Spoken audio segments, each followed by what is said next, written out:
Early childhood care education की next class में आपका स्वागत है। आज हम करेंगे शिक्षण सिद्धांत की अवधारणा।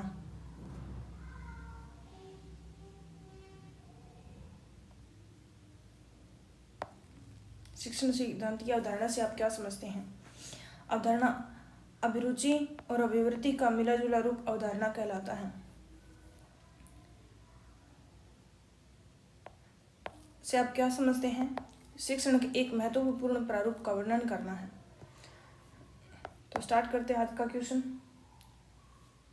शिक्षण सिद्धांत की अवधारणा अधिगम सिद्धांतों के निरूपण, निरीक्षण, अवलोकन और निरूपण करने के बाद स्वतः उसके दूसरे पक्ष या पहलू शिक्षण सिद्धांत की अवधारणा पर ध्यान जाता है। अधिगम का पहला तो हो गया, इसका पहलू अधिगम सिद्धांतों का निरूपण और दूसरा इसका पहलू है शिक्षण सिद्धांत की अवधारणा। जैसे ही हम अधिगम सिद्धांत के निरीक्षण करते हैं उसके दूसरे पक्ष पर हमारा ध्यान स्वतः ही चला जाता है, वह शिक्षण सिद्धांत की अवधारणा है। गेज के अनुसार शिक्षण सिद्धांत 3 तरह से उत्तर चाहता है। शिक्षण की परिभाषा। शिक्षण शब्द अंग्रेजी के टीचिंग से बना है जिसका अर्थ होता है सीखना। गेज के अनुसार शिक्षक कैसे व्यवहार करता है, शिक्षक वांछित व्यवहार क्यों करता है, उसका क्या प्रभाव होता है। शिक्षण सिद्धांत की आवश्यकता तथा अस्तित्व में विकास तो करता है किंतु उसे मूर्त रूप देने में असमर्थ होता है। अवांछित, वांछित का अर्थ होता है इच्छित, इच्छित कहो या जरूरतमंद कहो, जरूरतमंद या अभिलाषा करना, तीनों का एक ही है, अभिलाषा करना।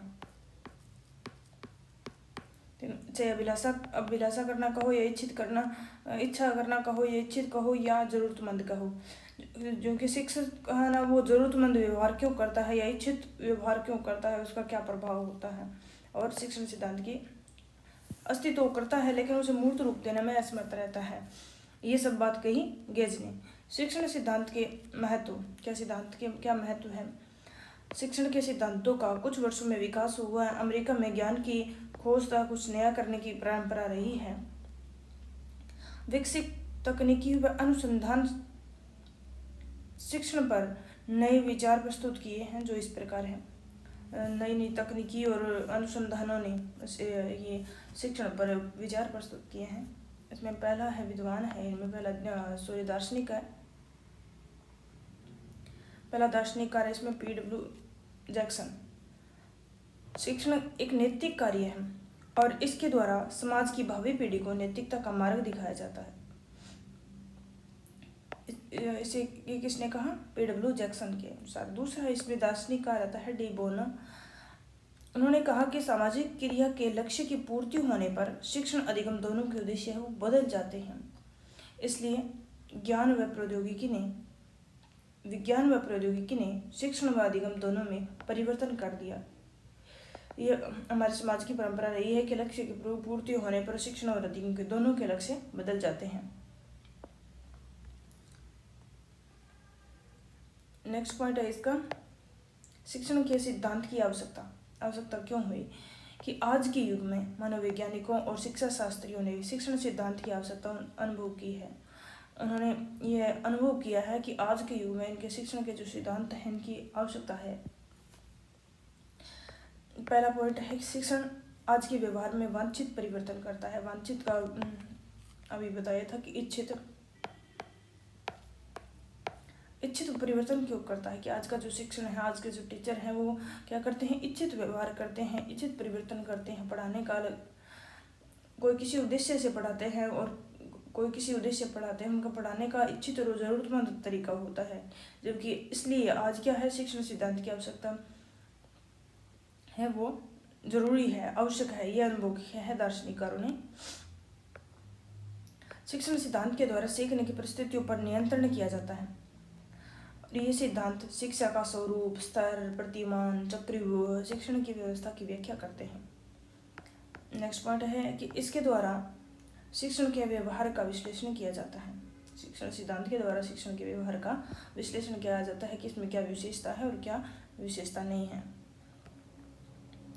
शिक्षण सिद्धांत की अवधारणा क्या क्या अवधारणा है। शिक्षण की अवधारणा में वांछित अनुभव प्रस्तुत करना। वांछित अनुभव करना शिक्षण की अवधारणा में प्रमुख बात यह है कि किसी पृष्ठभूमि पर इच्छित अनुभव का प्रस्तुतिकरण होता है।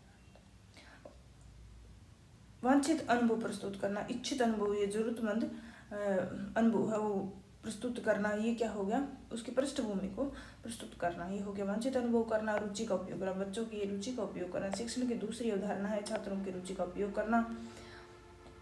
इसमें हर्बर्ट की पंचपदीय प्रक्रिया, जो कि आज का सुदृढ़ मनोविज्ञान का आधार है।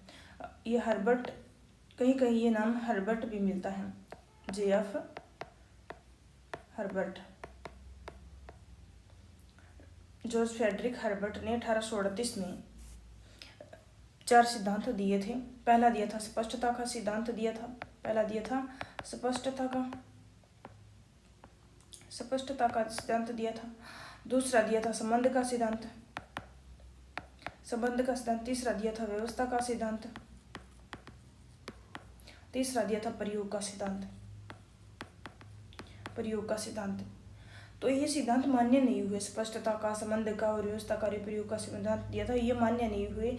फिर इनके 3 शिष्य थे, उन्होंने इन चारों से मिलाकर के 5 पद निकाले। पहला स्पष्टता का सिद्धांत था, उसमें से प्रस्तुतिकरण, प्रस्तावना ये निकाला। पहला निकाला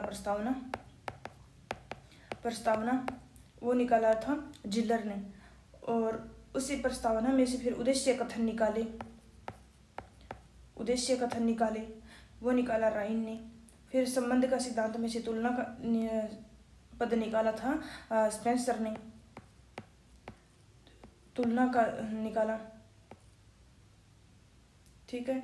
उसके बाद में व्यवस्था का सिद्धांत ही रहना दिया स्पेंसर ने। फिर प्रयोग का सिद्धांत को सीधा नाम दे दिया प्रयोग,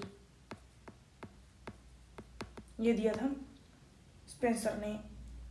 और इन पांचों पदों को मिलाकर के पंचपदीय प्रक्रिया कहलाती है। ये पांचों मिलकर के ही पंचपदीय प्रक्रिया कहलाती है। उन्होंने अपने गुरु के नाम पर ही इसे हर्बर्ट की पंचपदीय विधि के नाम रख दिया।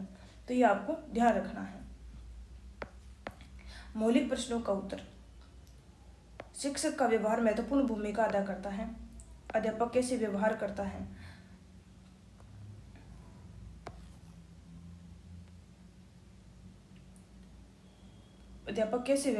है, उसका क्या प्रभाव होता है, और ये शिक्षण का सामान्य सी अवधारणा है। ये शिक्षण की जो सामान्य सी अवधारणा है कि बच्चों पर उनके पढ़ाने का और उसके व्यक्तित्व का क्या प्रभाव होता है। 4 नंबर पॉइंट है कि व्यक्तिगत मतों पर आधारित। प्रत्येक अध्यापक का अपना निजी सिद्धांत होता है और उसी के अनुसार शिक्षण करवाते हैं। प्रत्येक टीचर का अपना पढ़ाने का अलग अलग तरीका होता है और उसी के अनुसार वो पढ़ाते हैं। 5 नंबर की दैनिक सिद्धांतों का प्रभाव। शिक्षण के सिद्धांतों को विकसित करने में शिक्षा के दार्शनिक आधारों का महत्वपूर्ण योगदान रहा है। शिक्षण में दार्शनिक आधारों का महत्वपूर्ण योगदान रहा है कि आदर्शवादी विचारधारा से प्रेरित जो अध्यापक हैं वो छात्रों को आदर्श व्यक्ति बनाना चाहते हैं, और प्रयोजनवादी दर्शन से प्रभावित अध्यापक छात्र को परिस्थितियों के अनुसार ढलने का प्रेरणा देते हैं, शिक्षा देते हैं। तो यह है दार्शनिक सिद्धांतों का ये प्रभाव है। 6 नंबर है कि शिक्षण के सूत्रों का आधार दार्शनिक होता है। दार्शनिक जो दर्शन शास्त्र का ज्ञाता होता है वह दार्शनिक कहलाता है। तो शिक्षण के सूत्रों का आधार दार्शनिक होता है और ये कक्षागत परिस्थितियों में मानव की अंतर्निहित शक्तियों को विकसित करते हैं। 7 नंबर पॉइंट है कि अभ्यास व साधना। अभ्यास को साधना को एक ही बात है। शिक्षण सिद्धांत की अवधारणा का विकास एकदम नहीं होता, उसमें निरंतर वर्षों का कक्षागत शिक्षण का अभ्यास निहित होता है। निहित का अर्थ होता है, निहित का अर्थ अभ्यास करना, उसमें अर्थ निहित होता है, उसके अंदर निहित का अर्थ होता है अंदर होना।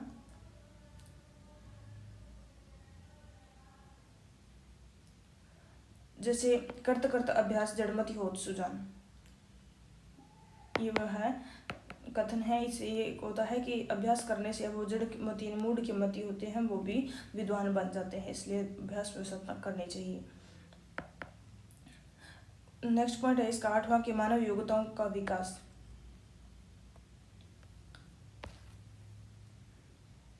शिक्षण के सिद्धांतों का विकास संज्ञानात्मक, मनोगत्यात्मक और मानव योग्यताओं का के विकास से संभव होता है। 9 नंबर है शिक्षण एक कला है। शिक्षण एक कला है और इसे कक्षाओं की भांति सीखा जा सकता है।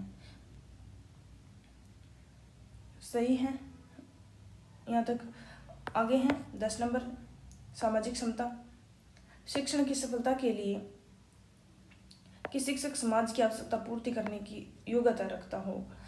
अब समाज की आवश्यकता अध्यापक कैसे करता है कि नहीं, समाज में जो भी बच्चे हैं वो पढ़ने के लिए उनके पास में आए तो उनके अच्छी नैतिकता के मूल्य और इस प्रकार का सिखा करके तो समाज की आवश्यकता उन्हें अच्छा एक नागरिक बना दे। तो ये समाज की आवश्यकता पूर्ति करने वाला होना चाहिए एक अध्यापक। ये सामाजिक क्षमता पर। 11 नंबर है कि शिक्षण का व्यक्तित्व। इसकी अवधारणा में यानी शिक्षण सिद्धांत की अवधारणा में शिक्षक का व्यक्तित्व महत्वपूर्ण होता है। शिक्षण के सिद्धांतों का क्रियान्वयन शिक्षण के व्यक्तित्व पर अत्यधिक निर्भर करता है। शिक्षण सिद्धांत अभी विकास की अवस्था में है। फिर शिक्षण एकांकी रूप में है, एकांकी रूप से अस्तित्वहीन है, अतः शिक्षण के अभाव में अधिगम की कल्पना करना ही व्यर्थ है।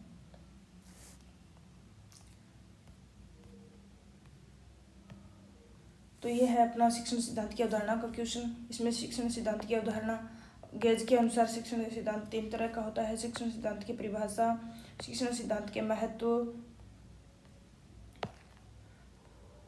पीडब्ल्यू जैक्सन के अनुसार, डी बोनो के अनुसार शिक्षण सिद्धांत की आवश्यकता, फिर शिक्षण सिद्धांत की अवधारणा, वांछित अनुभव करना, रुचि का प्रयोग करना, मौलिक प्रश्नों का उत्तर, व्यक्तिगत मतों पर आधारित और दार्शनिक सिद्धांतों का प्रभाव, शिक्षण सूत्रों का विकसित अभ्यास व साधना,